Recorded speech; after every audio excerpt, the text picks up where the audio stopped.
కొమరం భీం ఆసిఫాబాద్ జిల్లా ఫలితాలు ఒక్కసారి చూస్తే ఆ కొమరం భీం ఆసిఫాబాద్ జిల్లాలో కాంగ్రెస్ గెలిచినటువంటి స్థానాలు గెలిచినటువంటి అభ్యర్థుల పేర్లు మనం చూసేటువంటి ప్రయత్నం చేద్దాం. ఓవరాల్ గా కొమరం భీం ఆసిఫాబాద్ జిల్లాకు సంబంధించిన ఫలితాలు 1వ వార్డు స్వతంత్ర అభ్యర్థి జాడి వినోద్ కుమార్ 78 ఓట్ల మెజార్టీతో విజయం సాధించారు.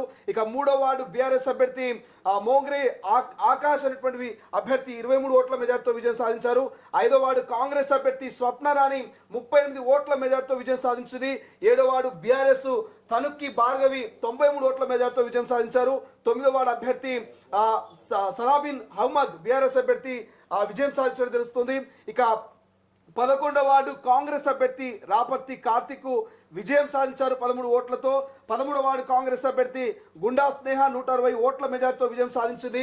15వ వార్డు కాంగ్రెస్ అభ్యర్థి అబ్దుల్లా 163 ఓట్ల మెజార్టీతో విజయం సాధించారు. 17వ వార్డు బీఆర్ఎస్ అభ్యర్థి ఎండి అహ్మద్ 121 ఓట్ల మెజార్టీతో విజయం సాధించారు. 19వ వార్డు బీఆర్ఎస్ అభ్యర్థి గుబేడు నాగు 58 ఓట్ల మెజార్టీతో గెలుపొందినట్టుగా తెలుస్తోంది.